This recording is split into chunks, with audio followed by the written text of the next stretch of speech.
A paz do Senhor, meus irmãos. Estamos aqui no templo sede da Igreja Assembleia de Deus, Ministério do Belém, em Presidente Prudente, pastoreada pelo pastor Samuel Padilha de Siqueira, para mais um dia de subsídio das lições da Escola Bíblica Dominical.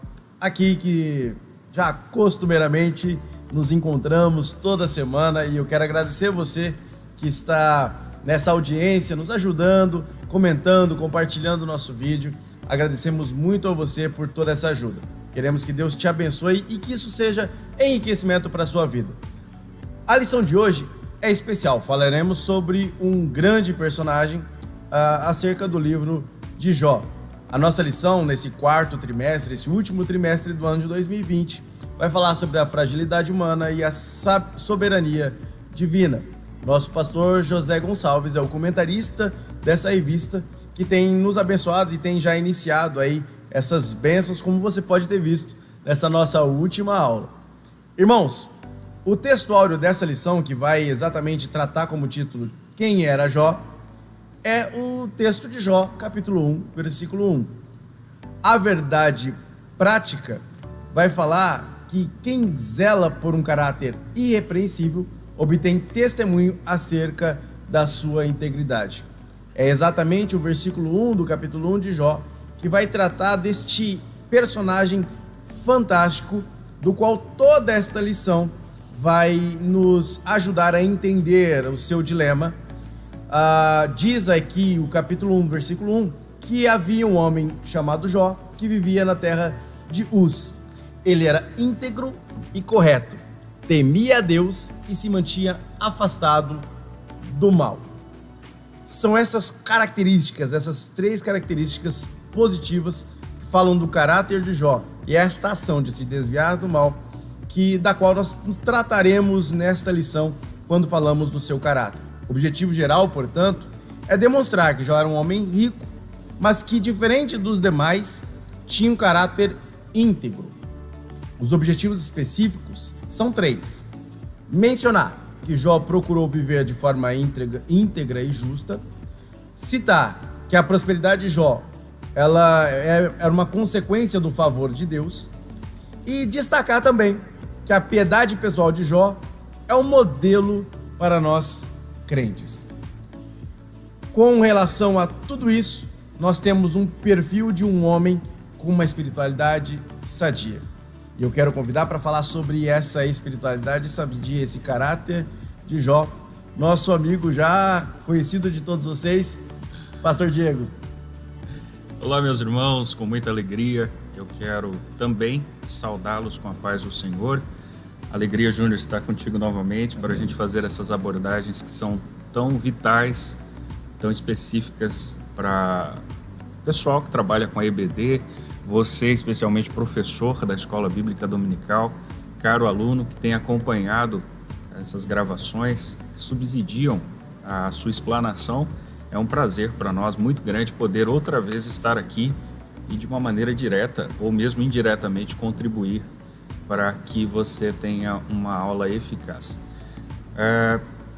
Observando a nossa introdução, se você olhar para o seu material, especialmente para você que tem o hábito de trafegar acompanhando essa transmissão a partir do seu material, que é a nossa revista da Escola Dominical, a gente coloca a lupa na introdução e a gente percebe logo a partir da fala do autor, como o Júnior colocou, o pastor José Gonçalves, que a Bíblia não tem agora a objetividade de demonstrar a biografia de Jó, mas ela faz um recorte que faz um espelhamento sobre o seu perfil.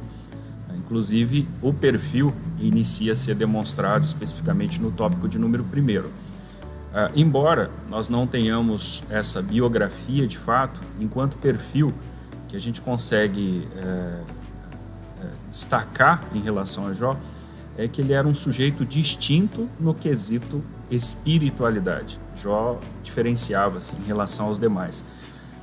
Embora tivesse uma família estruturada, uma vida financeira muito bem equilibrada, o Jó usufruía de uma comunhão com Deus muito distinta. Eu precisaria destacar com você o que está como tema central e como fator central, essa proposta ela perpassa por todos os tópicos que serão abordados, que é a ideia do temor do Senhor, que inclusive é recitada aí no ponto 3º da nossa primeira abordagem. Com relação a isso, você percebe que a literatura sapiencial, de modo geral, que evoga a ideia da sabedoria em si, tanto aqui no livro de Jó quanto no livro de Provérbios, que aparece por 14 vezes, o tema central é justamente a ideia do temor ao Senhor. E isso é evidenciado, é elucidado na vida deste grande personagem chamado Jó. Mas eu quero também convidar você para que a gente consiga observar o tópico de número 1º, que tem um título muito sugestível, onde falará sobre o caráter de Jó irretocável. Acho que isso é indubitável. Você observa o texto sacro, que agora é a nossa fundamentação bibliográfica, que é o versículo 1º do capítulo 1º, e você percebe que com essa característica, com esse perfil, em vias de fato, estamos diante de um sujeito que apresenta um caráter irretocável. Aliás, esse primeiro tópico tem por objetividade apresentar quais são essas características. E a primeira delas é a integridade, o sujeito íntegro, né? Que em algum momento pode ser lido como sincero. Nesse primeiro momento, a distinção que eu vejo como primaz é exatamente entre a ideia de caráter e reputação. A reputação é importante, é relevante, mas ela se limita naquilo que as pessoas dizem ao meu, ao seu, ao nosso respeito. Em vias de fato, o caráter é exatamente aquilo que eu sou e não exatamente aquilo que dizem que somos, né? Então essa distinção é necessária, porque quando a gente fala sobre integridade, essa proposta ela está intrínseca na proposta do caráter. Jó era um sujeito íntegro, logo um sujeito de caráter, né? Aliás, eu tenho uma citação de um pastor que é antropólogo, o pastor Ronaldo Lidório, que ele escreve um livro sobre liderança e integridade.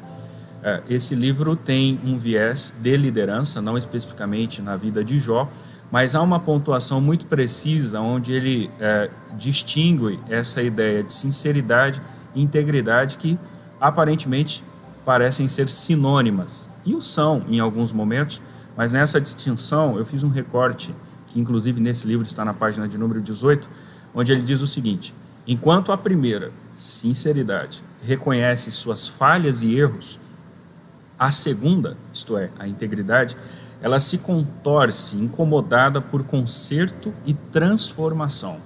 A integridade, porém, nessa perspectiva, ela vai além da sinceridade. Esse é o ponto de vista do pastor Ronaldo Lidório, e eu achei interessante para ser abordado nesse primeiro momento. Agora, quando você olha para o verso 1 do capítulo 1 de Jó, você também percebe uma outra característica muito peculiar, que é a retidão.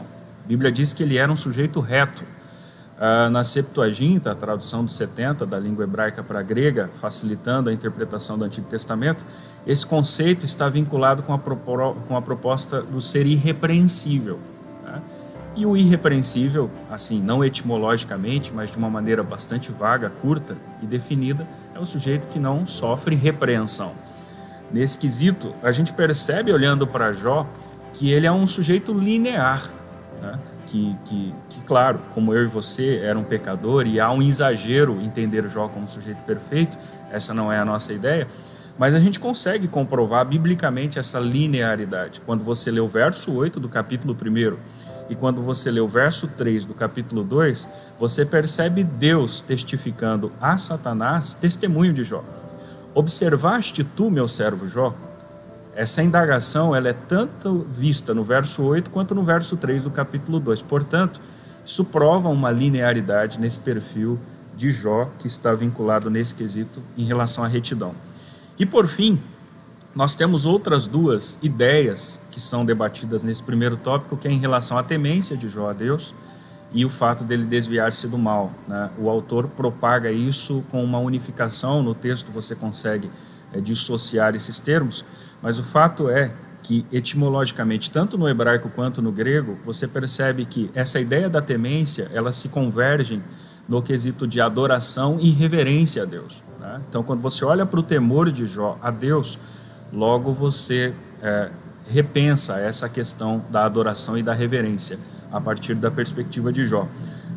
Um outro conceito é que o Jó, num contexto patriarcal, haja vista que isso já foi abordado na lição anterior, você percebe que o que Salomão vai escrever aproximadamente no século X a.C., no apogeu, no ápice, no momento áureo da poesia, em Provérbios capítulo 3, verso 7, ele afirma que teme ao Senhor e aparta-se do mal. Essa proposta já era vivida por Jó antes mesmo que a lei mosaica fosse estabelecida. Esse perfil é adotado por esse sujeito temendo a Deus, e isso é registrado nos anais da história, especialmente na Bíblia Sagrada. E aí a gente percebe, portanto, com isso, que o Jó ele não quebrava princípios, né? Eu até fiz uma anotação aqui que achei relevante. Enquanto Jó temia, isso lhe produzia base de espiritualidade e piedade.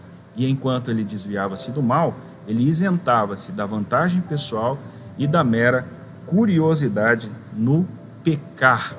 Mas eu quero voltar a palavra ao meu amigo Júnior, que vai comentar com você o tópico de número 2, na perspectiva da prosperidade de Jó. E aí, Júnior, o que a gente tem para filtrar de informação nesse segundo momento?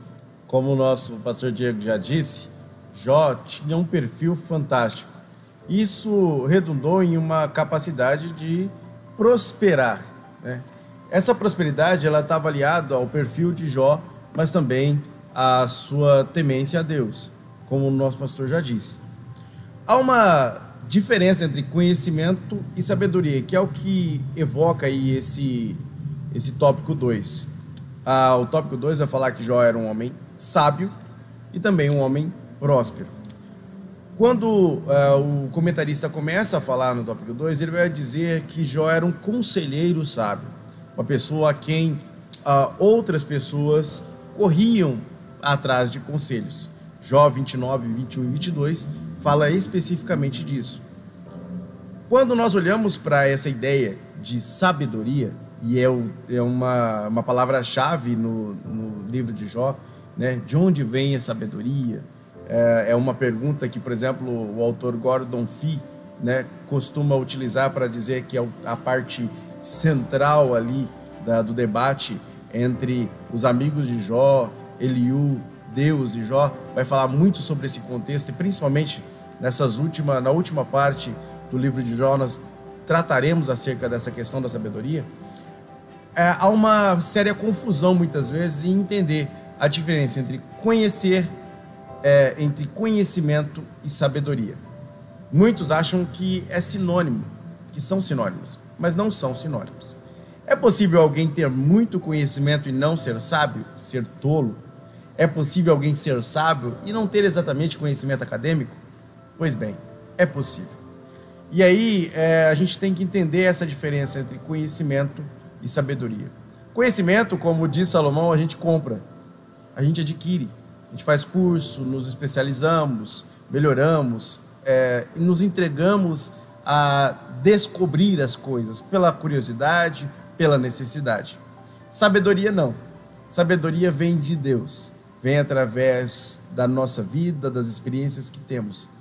Quantos de vocês vão lembrar agora daquele avôzinho no qual você se sentava no colo, e muitas vezes um avô que nem sequer letra tinha, né? Que mal sabia ler ou escrever, e de repente te trazia conselhos que redundam ao seu ouvido até hoje. Eu tenho essa experiência de um avô assim, que me deixou ainda a lembrança dos conselhos sábios de um homem que mal sabia escrever o próprio nome, contudo superava todos os doutores que eu conheci em toda a minha vida no quesito sabedoria.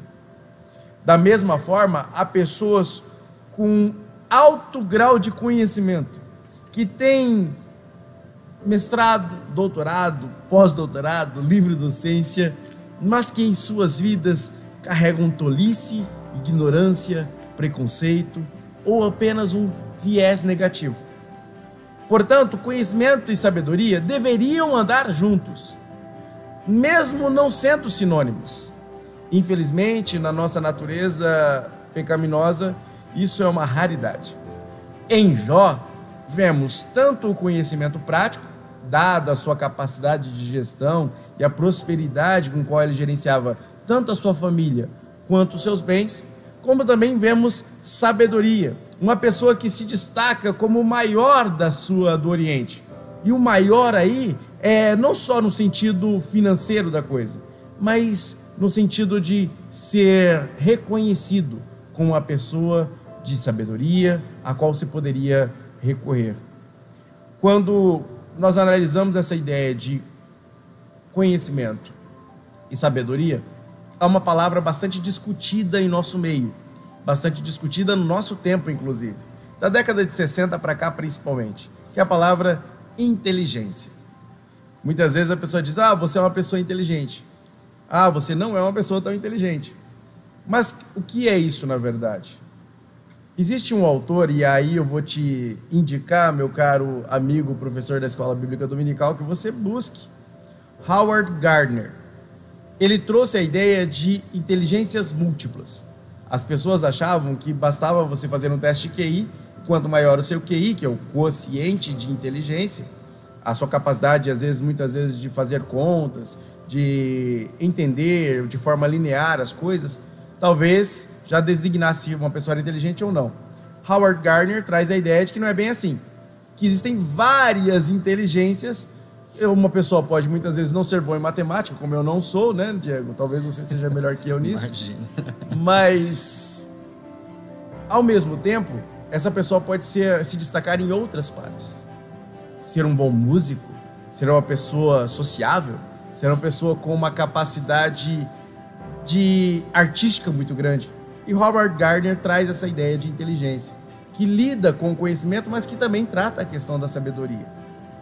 Outra discussão muito grande está em um outro autor, Daniel Goleman, bastante conhecido hoje em dia, bastante discutido, que tem 2 livros, na verdade tem vários, mas 2 livros que eu queria indicar a você: Inteligência Social, Inteligência Emocional. São 2 livros que falam exatamente de tipos de inteligência, de modo de utilizar a inteligência que Jó utilizou. Jó era uma pessoa com alta capacidade de inteligência emocional. Nós vamos experimentar isso nas próximas lições, destacada a sua capacidade de resiliência, sua capacidade de suportar a adversidade e enfrentar os argumentos contrários. Na mesma forma, ele tinha uma grande inteligência social, capaz de lidar com as críticas da esposa e com todos os argumentos contrários dos amigos, e ainda assim manter os amigos e manter a esposa. Portanto, a questão do quanto Jó era inteligente também vale a pena ser destacada.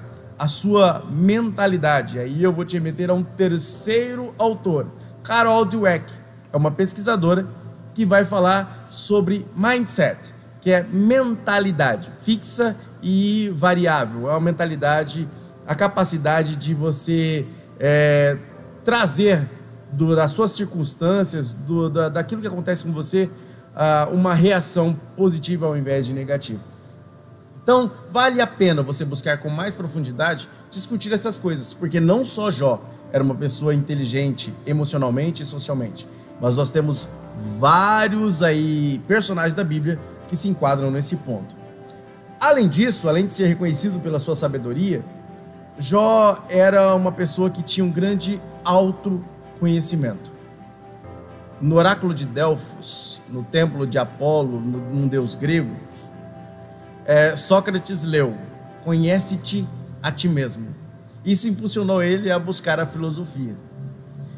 Sócrates é conhecido como um dos pais da filosofia. Até divide os tempos entre pré-socráticos e pós-socráticos, os autores da filosofia.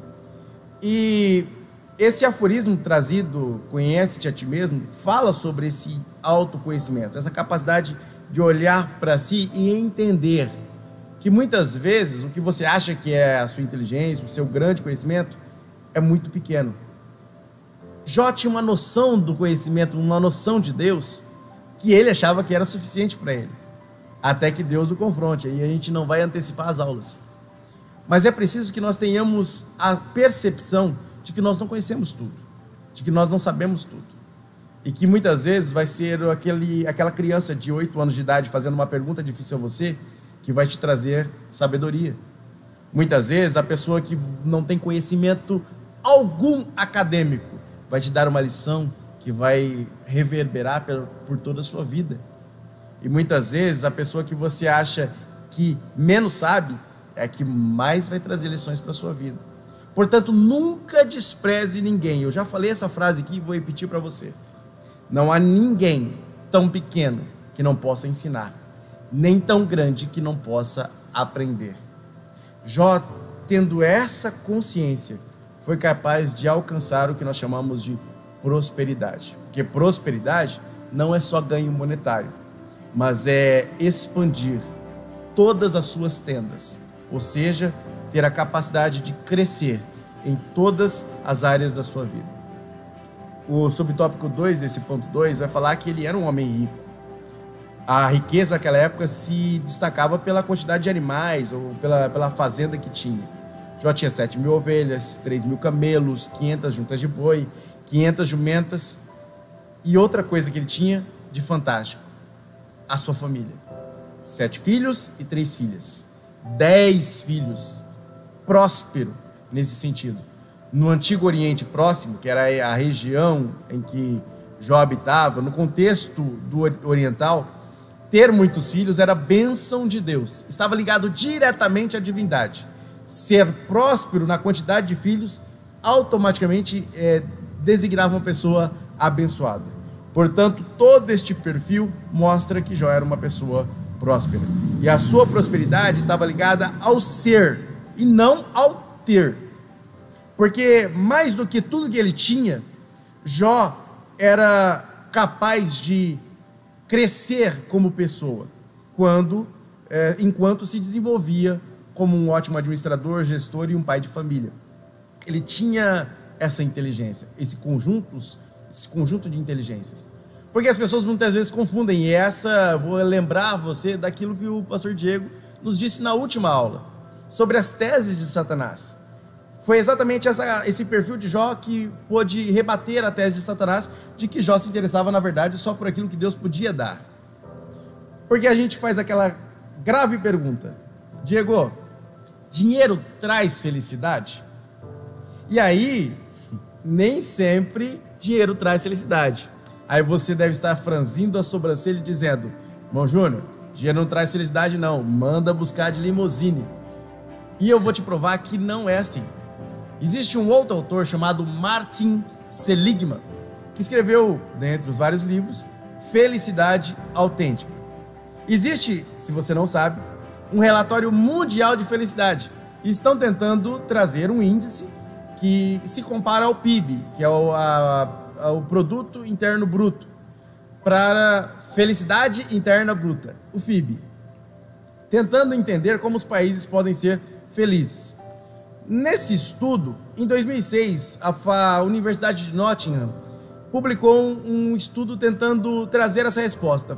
Dinheiro traz felicidade? Será que o fato de Jó ser rico fazia com que ele fosse feliz?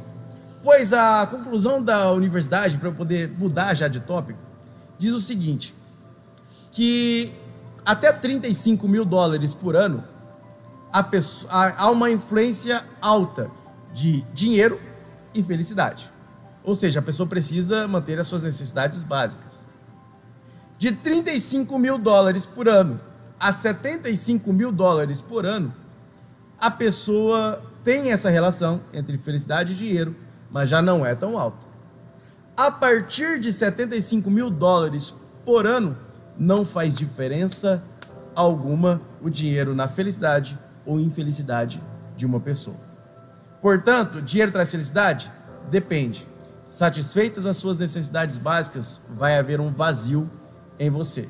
Portanto, a raiz da felicidade não está no dinheiro. E olha que a Bíblia já dizia isso há muito tempo, né, pastor Diego? E é exatamente por isso que é importante você entender que o que fazia Jó feliz não era a sua prosperidade financeira, mas todo o conjunto da sua relação com a sua família, com o seu dinheiro e com Deus.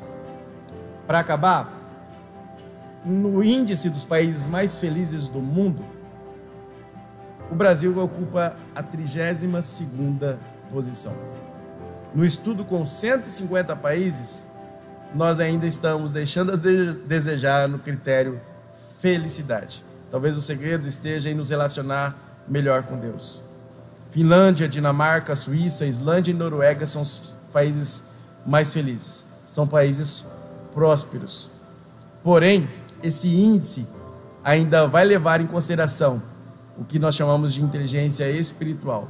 E no conceito de espiritualidade, nós podemos ver em Jó um exemplo.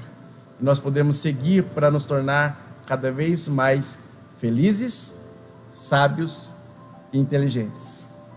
E é por isso que com isso eu passo para o tópico texto com o pastor Diego, clamando a você, seja feliz, buscando se aproximar da fonte da felicidade.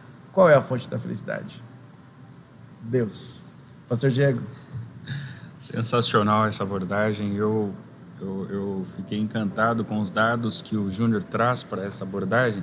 Primeiro porque, de fato, ele pode subsidiar a você, professor, aí no momento em que você for lecionar a EBD na sua congregação, no setor onde você atua, e essa questão da felicidade, como que isso impacta a partir dos dados e quanto é importante a nossa busca incessante a Deus de uma maneira completa e não simplesmente nominal, né? Eu digo isso problematizando essa ideia que o Júnior traz, porque majoritariamente no Brasil nós temos um índice altíssimo de cristãos e logo era para nós estarmos aí no topo da lista, mas infelizmente isso não acontece. Mas o terceiro tópico, nós temos uma discussão, depois de falar especificamente sobre a ideia do caráter, perpassar, como o Júnior bem colocou, a ideia da prosperidade. Por fim, o autor resgata o conceito de piedade. Ele vai falar o tópico 3 como um homem de profundidade, piedade, de profunda piedade pessoal, a partir da vida de Jó. Nós temos aqui algumas abordagens. A primeira delas, se você olhar para o seu material, você vai perceber que o Jó era um homem dedicado à família. É indiscutível. Você olha para os textos e, sem entrelinhas, fica muito claro, a meu ver, modéstia à parte, que Jó tinha uma família estruturada. Não simplesmente pela proporção do número de filhos, que aí já foi comentado aqui, a questão enraizada do Oriente, onde ele estava situado, mas especialmente pela característica, né? Em pouco tempo que nós vemos esse relato, ou pelo menos poucos versos que respaldam esse contato de Jó com os seus filhos, e é óbvio que essa vivência era muito mais elástica, mas a Bíblia dá essa objetividade, a gente percebe que era um relacionamento harmônico, muito saudável, tanto entre os filhos quanto entre pai e filho. E aí, com relação a esse conceito da estrutura, que a gente consegue perceber na família de Jó, há um livro no campo pedagógico chamado Pedagogia do Oprimido, de Paulo Freire. E aqui eu não estou trazendo a nossa abordagem para um viés ideológico, mas eu particularmente acho relevante fazer essa citação, porque nesse livro, para você que já leu, ou você que não leu, não é um livro de viés religioso, mas em se tratando de educação de filhos, ainda que num campo da educação escolar, ele faz muito sentido, primeiro porque Jó não tinha esse campo da escolaridade, logo a educação se dava num contexto domiciliar. Faz sentido porque ali o Paulo Freire ele faz um paralelo entre a ideia da educação bancária e a educação libertadora. E quando ele fala dessa proposta da educação bancária, ele vislumbra a ideia de um educador, que aqui no caso a gente insere a figura de Jó, o pai, o grande educador, mas que faria, nesse conceito de educação bancária, um depósito, e por isso o termo bancária, né?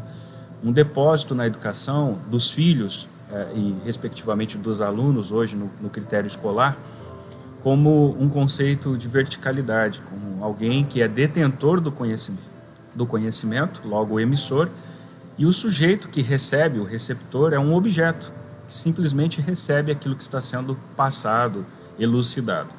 E Paulo Freire condena esse tipo de perfil, né? E eu não consigo, fazendo uma associação, encontrar essa conduta na vida de Jó. Pelo contrário, eu encaixaria Jó numa proposta de pedagogia libertadora, né? Um pai que não simplesmente vê a educação de cima para baixo, mas alguém que participa, que coopera, que apreende junto com seus filhos, né? E é justamente por isso que nós temos resultados absurdos na educação.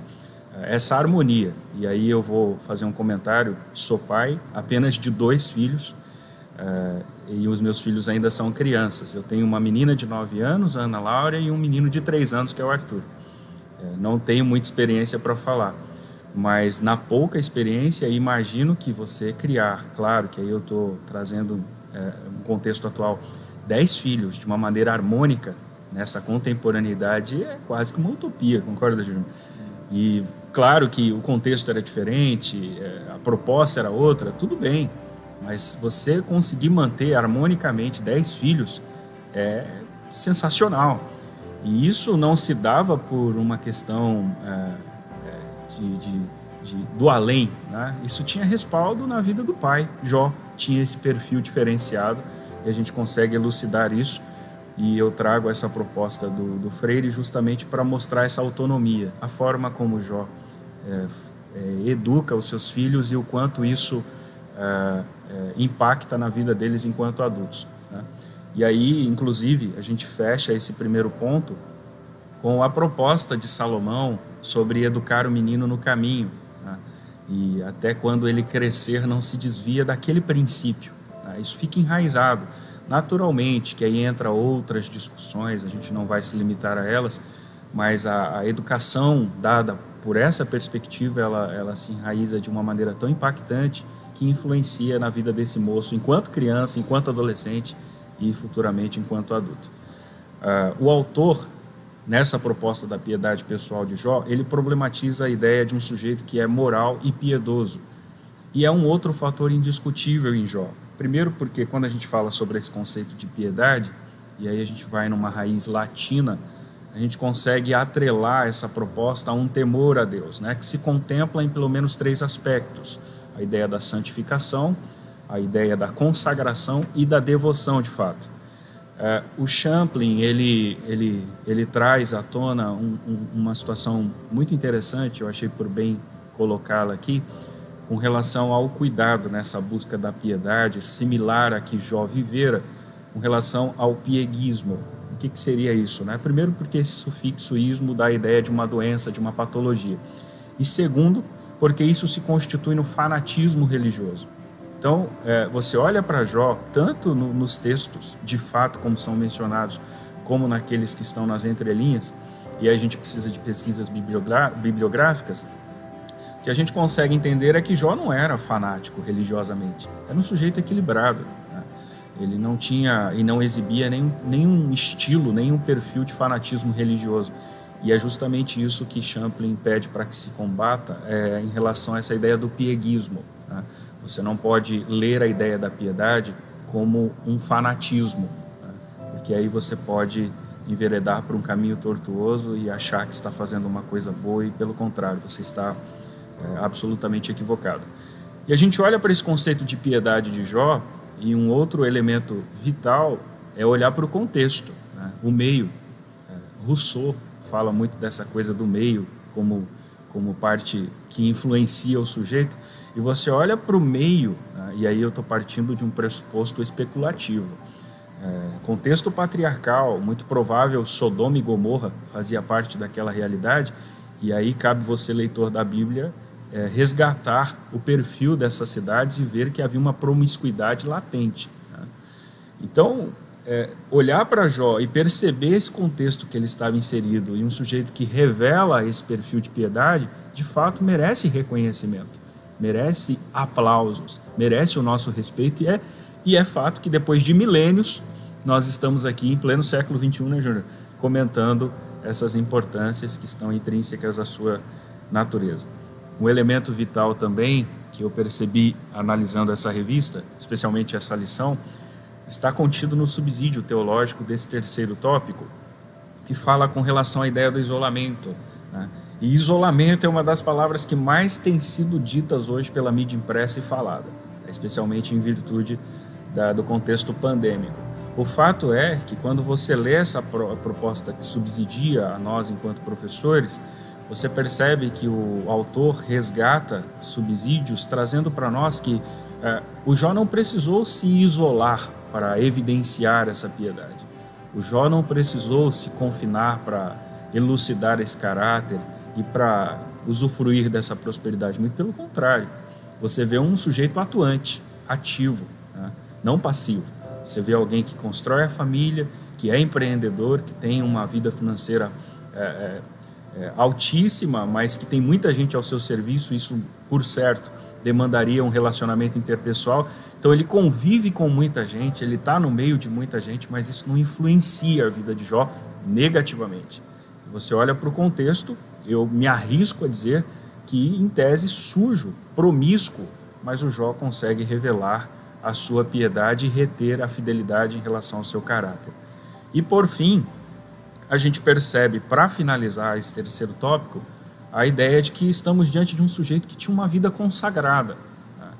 Especialmente o versículo 5, acredito que seja a chave e precise de uma lupa aqui nessa observação. A história de Jó, ela se contempla, mais uma vez, eu faço essa abordagem num contexto patriarcal, onde o pai era o sacerdote da família, né? Anos depois, no contexto mosaico, nós temos a implantação da lei e, consequentemente, o clã da tribo de Levi, que vai se tornar a tribo sacerdotal. Mas, nesse contexto, o pai era, respectivamente, o sacerdote da família. E aí, você olha para o versículo de número 5 e você se encanta, pelo menos a mim me impacta bastante, porque você não vê uma atuação esporádica de Jó. Você vê a preocupação de Jó de uma maneira frequente, contínua, regular, né? Eu acho que o conceito de regularidade ele tá muito ligado a essa figura do Jó, né? Porque continuamente, é essa a expressão que algumas traduções utilizam, o Jó oferecia sacrifícios justamente para contemplar o perdão dos pecados que supostamente, né, a Bíblia não faz menção de nenhuma banalidade dos filhos, de nenhuma situação pecaminosa desses filhos, mas o Jó, por um fator de precaução, apresentava sacrifícios a Deus continuamente na intenção de obter o perdão seu, obviamente também da sua família. E aí eu acho que isso é um fator absolutamente relevante e que coloca em evidência essa terceira característica que foi explorada aqui na lição de número 2, que é uma virtude chamada piedade. Ok, Júnior? Acho que é isso, né? Eu acho que esses conceitos, desde o primeiro, que revela o caráter, passa pela ideia da prosperidade, finda com a piedade, faz com que Jó se torne um sujeito histórico e protótipo, né? Exemplo para essa sociedade odierna. E é isso aí, pessoal. A gente termina essa lição exatamente dando essa conclusão. Nós falamos sobre caráter, prosperidade, piedade. E Jó, como esse exemplo, nos mostra que é possível tanto ser uma pessoa rica com moralidade, quanto ser uma pessoa rica e não ter moralidade alguma, né? Ser uma pessoa que tem ações morais, mas não contempla piedade. E é possível, muitas vezes, ser uma pessoa íntegra, reta, moral, próspera, ainda em nosso tempo. Então, que seja essa reflexão. Como a gente alcança parecer-se mais com Jó, esse nosso exemplo de hoje? Nos aproximando de Deus.